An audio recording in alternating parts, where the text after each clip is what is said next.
This is Let's Talk Teens, a parenting podcast sharing tips on raising amazing teenagers. We are both certified life coaches that have worked with teenagers as coaches, mentors, and teachers.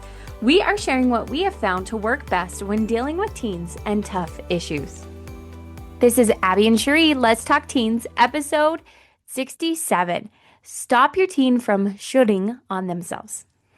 We love to say that word to our clients, like, stop shitting on yourself. And they're like, what? But I'll promise you, parents, they think that that word, just the way we say it, helps them stop and think about it. And so I promise we're not swearing when we use this word today. We're not saying a bad word. Trying to be so careful. We're going to be really careful as to how we say that, but we want to grab our teens' attention, right? I mean, it is that sometimes that shock and awe that can really get their attention. So this one does that.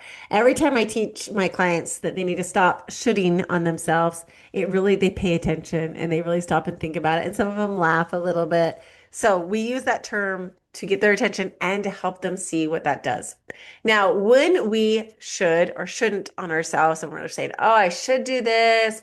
I should be getting up earlier in the morning. I should be more prepared for my class. I should be going to the gym. I should be dating more. Or I shouldn't be complaining, or I shouldn't be talking back to my parents, even though that'd be nice if they didn't, right? Or I shouldn't be procrastinating. The problem with the should and the shouldn'ts is the emotion it creates in our body is shame or blame. And what we know from neuroscientists is that our thoughts, everything we think, creates our emotions.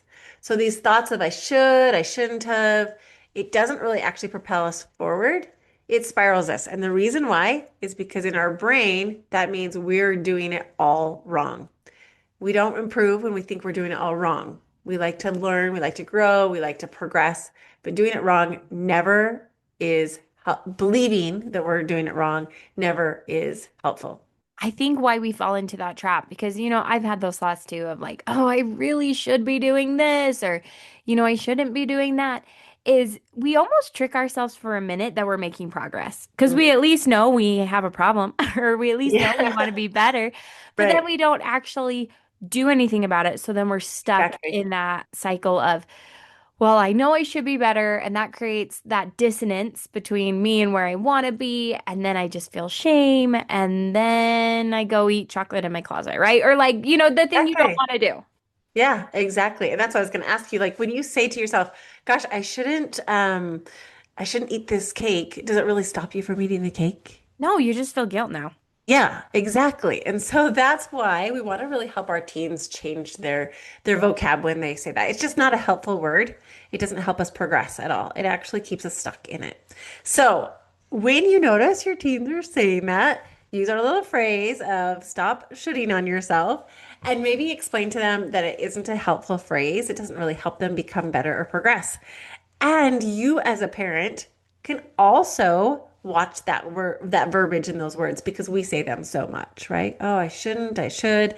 And change how you're saying things. And here's some of my favorite phrases. I love to teach my teen clients, my young adult clients to help them change up that word. But one of my first things is just like, gosh, I don't really like how that turned out. I want to do this differently. Mm. And then their mind's kind of like, okay, yeah, I want to do it differently. Now, how do I want it differently? Instead of like, oh, I just shouldn't do this or I should do it. It's okay, I didn't really like how that turned out. I want something different. Our brain goes looking for solutions instead of just getting stuck in the shoulds and shouldn'ts. I know what was really powerful for me is somebody I really, really, really admire online. They shared one time that they were like, I try to sleep in as long as possible. And that really shocked me because this person's like a high achiever. And their whole perspective on it was they were like, you know what? I'm going to exercise today, but there's no reason to beat myself up or to get up at 4 a.m. if I don't need to. And I don't know why. That was just like this huge, like, aha moment for me that, okay, I actually don't need to get up early in the morning. So I think that's really powerful with your teen if they're like, Mom, I should be getting up at 5 and exercising before I go to school. And if you as a parent just kind of challenge that and go, I don't think you should, right? Or, Yeah. you don't have to, because that was so powerful for me to see somebody I really admire go, no, I try to sleep in as long as possible and then like and give myself just enough time to get done what I need to get done. But I like try to give myself that pleasure. And I was like, oh, because I thought the opposite of I should force myself to do some of these things. And I think that's a really powerful brain flip to go, you don't really have to make yourself miserable to work out or to get your homework done. Like find the time that works best for you. I love you brought that up because I think that brings that point of that I wanted to bring up here in a minute is that a lot of times the should and shouldn'ts come from comparison. Like I should do this because everybody else wakes up early, but really my body might do it differently. The way that works best for me to accomplish what I want to might look different. Yeah. So I don't have to have this set of like should and shouldn'ts.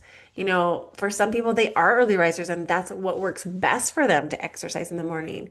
And for others, it's like, you know what, I'm going to get my exercise in, but I actually do better.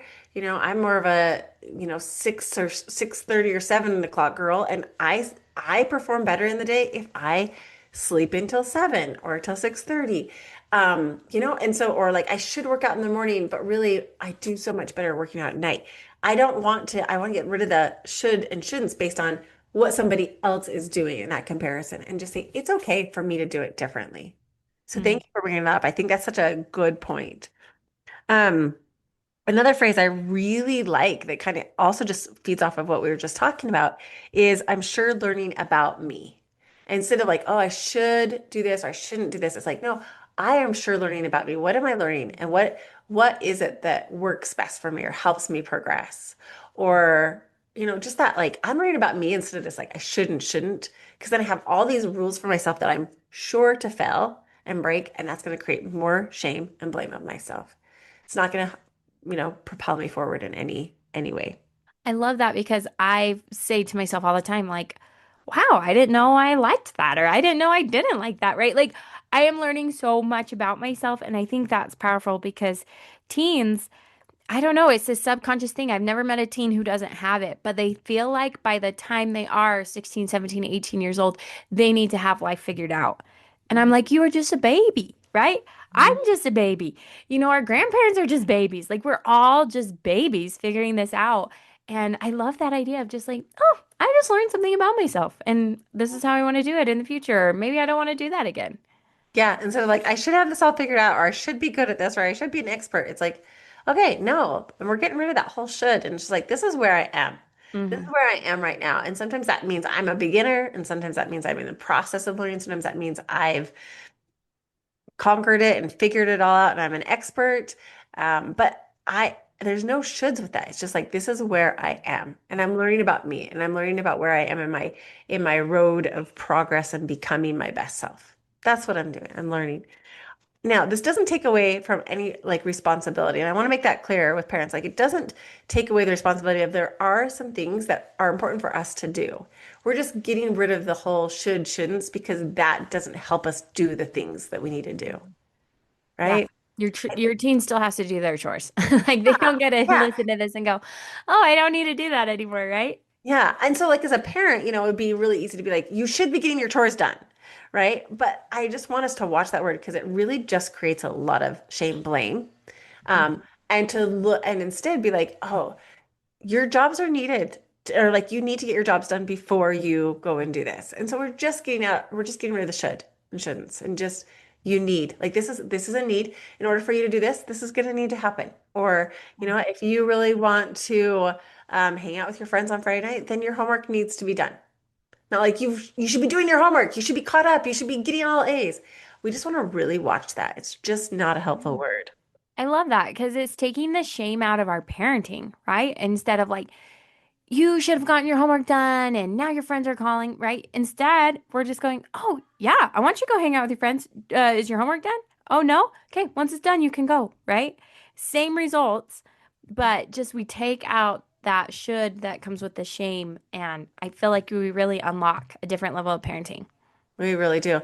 And so this last one kind of fits in with this as a parent is, it's so easy to be like, ah. this is an area where I've fallen short and I should be parenting differently, right? Mm-hmm. Right on ourselves again. And it's like, this is where I'm at. This is, and I'm, every time we learn something new, I can change this. And so, of course, like, you know what? In all reality, of course, I've been saying that word. That's what I knew and I didn't know differently. And now this is where I've been at. This is where I'm at. And this is what I want, again, to do differently, or this is what I want to change. And it's just being really intentional in how you want to move forward. It's not a problem where you are right now because all of us in life have to be somewhere to progress. But instead of being shameful in how where we are, it's this is where I want to go. This is what I want to change. This is what I want to do differently. This is who I want to become. This is a pattern I want to change. This is a goal I want to set.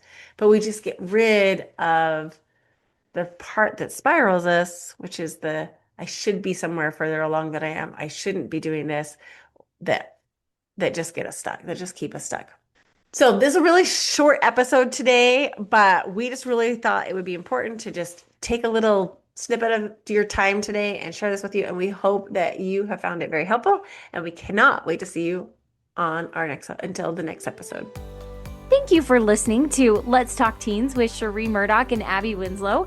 If you are looking for more tips to help your teenager, here's where you can find us. You can find Cheree Murdock on Instagram at Cheree Murdock Coaching or on her website, ChereeMurdock.com. You can find me, Abbi, on Instagram as Abbi Winslow or on my website, AbbiWinslow.com.